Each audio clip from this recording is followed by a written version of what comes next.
મહેશગીરી બાપુ અને હરિગીરી બાપુ વચ્ચે વિવાદનો મામલો જૂનાગઢ મહાનગરપાલિકાના પૂર્વ ડેપ્યુટી મેયર ગિરીશભાઈ કોટેચા સુધી પહોંચ્યો છે। શહેર કોંગ્રેસ પ્રમુખ મનોજ જોશી તેમજ મહેશગીરી બાપુએ પણ આ પ્રતિક્રિયા આપી છે। મહેશગીરી બાપુ અને હરિગીરી બાપુ વચ્ચે ચાલી રહેલા વિવાદને લઈ જૂનાગઢ મહાનગરપાલિકાના પૂર્વ ડેપ્યુટી મેયર ગિરીશ કોટેચાએ જણાવ્યું કે સાધુ સંતોના વિવાદને આખા દેશમાં જૂનાગઢનું નામ ખરાબ થઈ રહ્યું છે। હાલ બ્રહલીન તનસુખગીરી બાપુ પાછળ ભજન એમ જ ભંડાર કરવા જોઈએ અને ત્યારે વાત કહી શકાય કે બંને સાધુ સંતોએ વિવાદ કરવાને બદલે એક સાથે થઈ યોગ્ય વારસદારને ખાસ ગાદીએ બેસાડવા જોઈએ। બ્રહલીન કહી શકાય મહંત તનસુખગીરી બાપુની આત્માની શાંતિ માટે પ્રાર્થના કરવી જોઈએ અને તેમણે સરકારને પણ કહ્યું હતું કે મુખ્યમંત્રી સહિતના સરકારના લોકો પણ આમાં દરમિયાનગીરી કરી વહેલી તકે આ વિવાદનો અંત લાવે તે ખૂબ જ જરૂરી છે।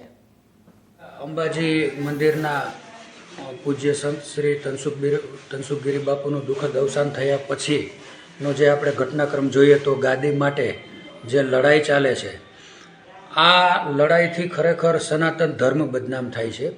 એટલે ગાદી માટેની આવી લડાઈ યોગ્ય નથી। ખરેખર સનાતન ધર્મને રાજકારણથી બાકાત રાખવો જોઈએ। બીજી દુઃખની બાબત તો એ છે કે અગાઉના જ્યારે ગાદી ધારણ કરી સંતશ્રીએ ત્યારે પૂજ્ય મહેશગીરી બાપુએ પણ આક્ષેપ કર્યા અને અન્ય સાધુ સમાજ દ્વારા પણ આક્ષેપ થયા પ્રૂફ સાથે કે ભાજપ પાર્ટીને 5-6 કરોડ રૂપિયા દાન આપવું પડ્યું।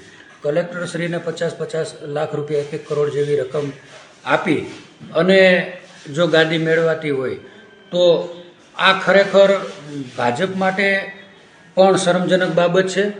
તમામ હિન્દુ સમાજ માટે પણ આ શરમજનક બાબત છે, કારણ કે આપણું આસ્થાનું કેન્દ્ર અંબાજી કે જ્યાં કરોડો ભાવિકો ખુલ્લા હાથે દાન આપે છે અને એ દાનની રકમ ભ્રષ્ટાચાર રૂપે જો કોઈ પક્ષની તિજોરીમાં જતી હોય તો આ ખરેખર દુઃખદ બાબત છે। આવું ન થવું જોઈએ અને કલેક્ટરશ્રી પોતે તમામ ટ્રસ્ટોના વડા છે તો એમણે પણ નિષ્પક્ષ જે ગાદી સંભાળી શકે એવા લાયક સંતને ગાદી સોંપવી જોઈએ, નહીં કે ભ્રષ્ટાચારી રૂપી કરપ્શન લઈ અને વાલા દવલાની નીતિ રાખી અને આ નિમણૂક થાય। એટલે આમાં પારદર્શી નિમણૂક થાય અને તમામ સંતો મધ્યસ્થી થઈ એકમત કરી અને યોગ્ય વ્યક્તિને આ ગાદી પર બેસાડે એવી મારી અપીલ છે।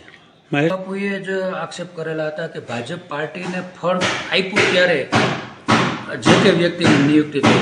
એટલે આમાં સરકાર મધ્યસ્થી ખરેખર તો એને પારદર્શી દ્રષ્ટિથી નિમણૂક કરવી જોઈએ, નહીં કે ભ્રષ્ટાચાર રૂપી કરોડો લોકોનું કે જે દાન આપ્યું છે એવી પવિત્ર મૂડી ભ્રષ્ટાચાર રૂપી લઈ અને નિમણૂક કરે આવું સરકાર શ્રી પણ ન કરે એવું આપના માધ્યમથી અપીલ છે।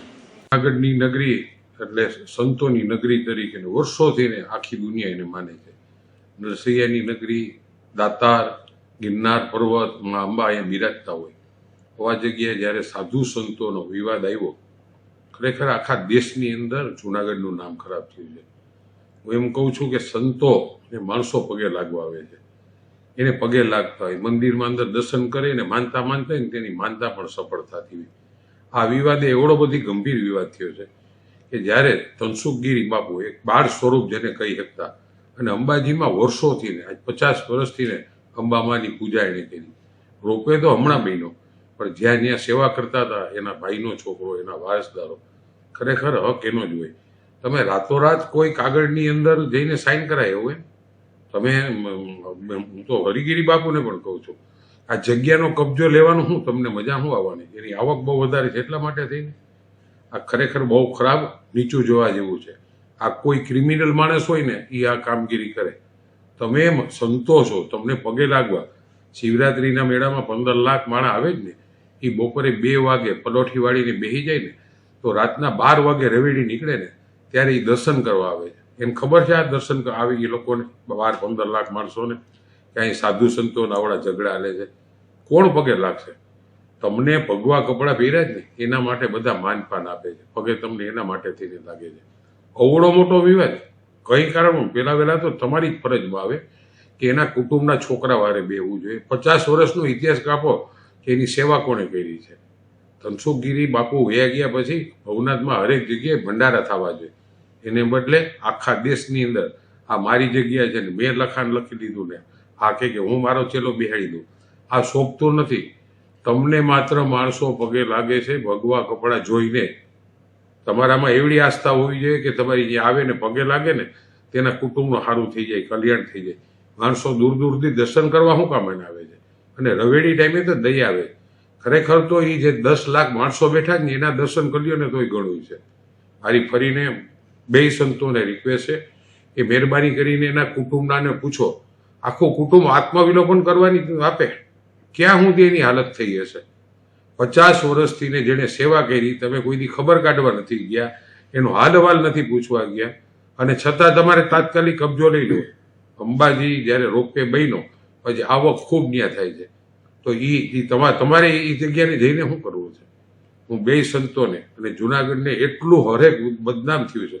કોઈ પણ વિવાદ આવે, તમારો ક્યારેય પણ સ્વામી મંદિરનો ક્યાંય વિવાદ આવતો હોય, એ ગરીબ માણસો તમારી અહીંયા 10-10, 15-15 રૂપિયા ધરીને શું કામ જાય છે? આનાથી ને તમે બધું બનાવો છો. અને અત્યારે આ વિવાદમાં મારી જગ્યા છે, આ મારી જગ્યા છે, આનો હું સમ થઈ જાઉં એવું ન હાલે ભાઈ. તમને પગે લાગવે જ માત્ર ભગવા કપડાથી, અને તમારી કામગીરી ક્યાંય વિવાદમાં જ ન આવવા જોઈએ. એક પણ હું તો એમ કહું કે નો સ્વામી મંદિર ના કોઈ સાધુ સંતો, કે નો ભવનાથ ક્ષેત્રના, કે નો ઇન્ડિયા આખાના સાધુ સંતો જમીન કે મિલકત માટે તો ક્યારેય પણ વિવાદમાં ન આવવા જોઈએ. સનાતન ધર્મની ગરિમા ન જળવાતી હોય ત્યારે તમે તારે ગમે એ કરો એ બરાબર છે, પણ આમાં તમે આની જગ્યા હું લઈ લઉં, આની હું જગ્યા લઈ લઉં, આ શોભે છે? નાના નાના છોકરા, નાના નાના માણસોને પણ ખબર